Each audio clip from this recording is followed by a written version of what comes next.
Genesis chapter 5. The descendants of Adam. This is the list of the descendants of Adam. When God created human beings, he made them like himself. He created them male and female, blessed them, and named them human beings. When Adam was 130 years old, he had a son who was like him, and he named him Seth. After that, Adam lived another 800 years. He had other children and died at the age of 930. When Seth was 105, he had a son Enosh, and then lived another 807 years. He had other children and died at the age of 912. When Enosh was 90, he had a son, Canan, and then lived another 815 years. He had other children and died at the age of 905. When Canan was 70, he had a son, Mahalalel, and then lived another 840 years. He had other children and died at the age of 910. When Mahalalel was 65, he had a son, Jared, and then lived another 830 years. He had other children and died at the age of 895. When Jared was 162, he had a son, Enoch, and then lived another 800 years. He had other children and died at the age of 962. When Enoch was 65, he had a son, Methuselah. After that, Enoch lived in fellowship with God for 300 years and had other children. He lived to be 365 years old. He spent his life in fellowship with God, and then he disappeared because God took him away. When Methuselah was 187, he had a son, Lamech, and then lived another 782 years. He had other children and died at the age of 969. When Lamech was 182, he had a son and said, "From the very ground on which the Lord put a curse, this child will bring us relief from all our hard work." So he named him Noah. Lamech lived another 595 years. He had other children and died at the age of 777. After Noah was 500 years old, he had three sons, Shem, Ham, and Japheth. Ayan, magandang umaga po muli at nakita po natin yung pong lahi ni Adan mula kay Adan hanggang kay Noah. So binanggit po ito dito at makikita po natin na napakahaba ng bilang ng taon o gulang ng taon ng mga tao noong unang panahon. At kung atin pong titingnan sa ngayon, ay ngayon po ay napakahabang tumatagal ang panahon, pabata ng pabata ang kamatayan ng mga tao. Yung pong nung araw po, yung amin pong mga grandparents and parents ay umaabot po sila ng less than 100 bago po sila mamatay. Ngayon po, mostly sinasabi nga po dun sa Lamayan na ang age na daw ng mga taong dito ay around 60 na lamang. Marami pong namamatay ng before 60 at saka a little bit higher than 60. So ayan po, kaya talaga pong pinatunayan ng pagkatala ng descendants ni ni Adam na talaga pong namamatay ang mga tao cause po ito ng kasalanan. Actually, yung pong inililibing ng 6 feet below the ground ay body lamang po yun, yung pong may blood at saka may bone, yung nabubulok.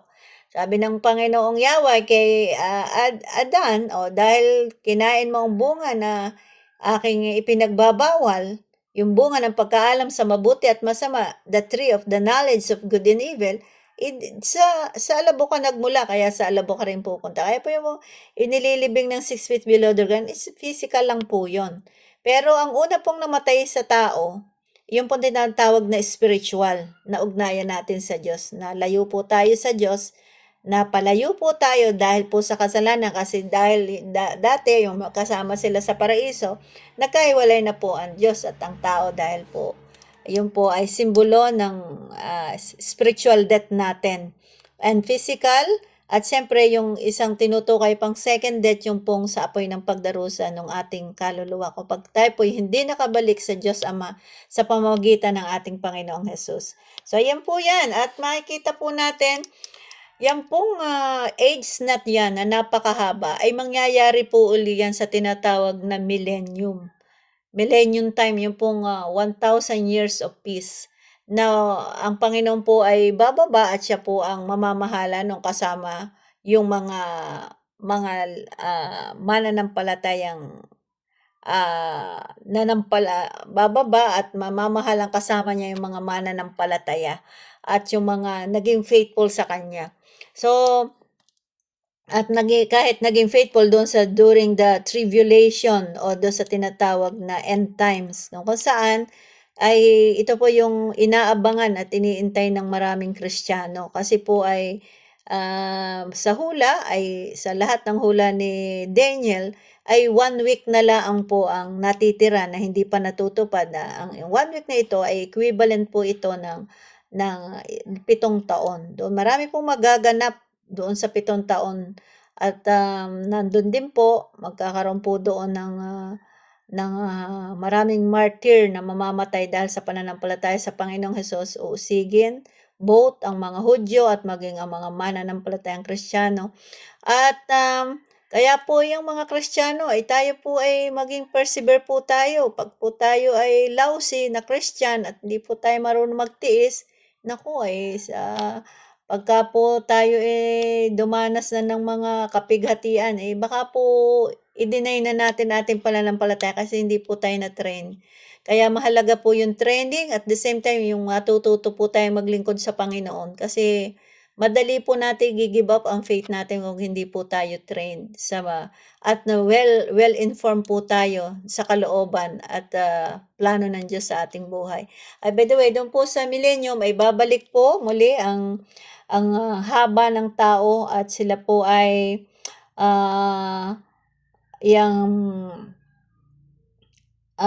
dahil nga po ito ay papasok doon sa millennium dahil lahat po wala pong matitirang tao doon sa end times na maliban doon sa itatago ng Panginoon na mga Hudyo at na sila po ay magre-reproduce doon sa millennium at sila po ay yang dadami uli dahil nga mahaba ang buhay at sinasabi doon na kahit po pagka po ang isang kabataan namatay at age of 100 ay siya po ay under curse. Anyway, hindi po natin masyadong kung ibabahagi ito, may right time po para dito. So ayan po, kaya po makikita natin dami na naging anak nila pero hindi lahat ay na-counted at makikita lang natin na ang counted ay sinimulan kay Seth. Yung sinasabi ko po sa inyo doon sa verse 4. Simulan kasi at patungo na kay Noah. Kasi ito pong kay Noah, ito po sa isa sa mga anak nila ang pagmumulan ng lahi ng Panginoong Hesus. So marami po, mababanggit din diyan na si Metusela sa Tagalog, ang pinakamatandang tao na nabuhay sa kasaysayan. Ang age po niya ay 969. Yan. At pagkatapos po nito, ay si Enoch po ay when Enoch was 65, he had a son, Methuselah. Yan, Methuselah, Lamech, ito. When Enoch was 65, he had a son, Methuselah. After that, Enoch lived fellowship with God for 300 years. At nang may anak ni Enoch, si Methuselah, sinasabi po diyan na sabi niya, 300 taon pa nabuhay si Enoch, nakasama ang Diyos at nagkaroon ng iba pang mga anak. Umabot siya ng age na 365 at sa buong panahon yun ay namuhay siyang kasama ng Diyos. Sabi dito ay, he spent his life in fellowship with God.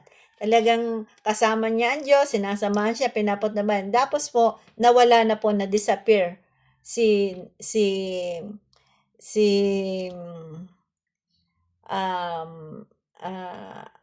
Enoch, which is para po yung rapture na dinagit. Yan, parang gano'n. Nawala na po siya. At ito po ay isa siya sa taong hindi nakaranas ng kamatayan. We don't know kung ano pa pong plano ng Diyos kay Enoch. At na possible na meron pang ibang plano ang Panginoon. Anyway, yun po at ano pa bang ating makikita dito? Yan. So, pagkatapos po noon, nang ipanganak po si Noah, Noah po ipinangalan sa kanya, sabi dito, when Lamech was 182, he had a son and said, from the very ground on which the Lord put a curse. Kasi di ba kinurse nga po ng Panginoon ang ground, lalo na po nung panahon ni panahon pati ni Cain, yan. This child will bring us relief from all our hard work. Kaya po meron na pong itong si Lamech, nagkaroon po siya ng prophecy sa kanyang anak na si Noah. Kasi nung naalala niyo po, nung si Noah po ay mag-alay, sabi ng Panginoon, hindi ko na muling susumpain ang lupa, sabi niya ganon. At hindi na rin niya gugunawin ang mundo sa pamamagitan ng baha. At ang ibinigay pong sign ng Diyos doon sa pangakong yon para sa kanya, sa ating mga tao, yung pong rainbow o yung bahaghari. So, ayan po. So, na po ay tayo may natutuhan and tayo po'y patuloy na gabayan ng Panginoon sa pang-araw-araw natin buhay. Today is Thursday, so marami pa pong nakahani din akong gawain. Pero by the help of God, ay ito po ay ating matatapos sa tulong at lakas na kaloob ng Diyos na nagbibigay sa atin. Purihin ang dakilang pangalan ng ating Panginoong Yahweh Elohim at ang Panginoong Hesus na ating tagapagligtas. Amen and Amen.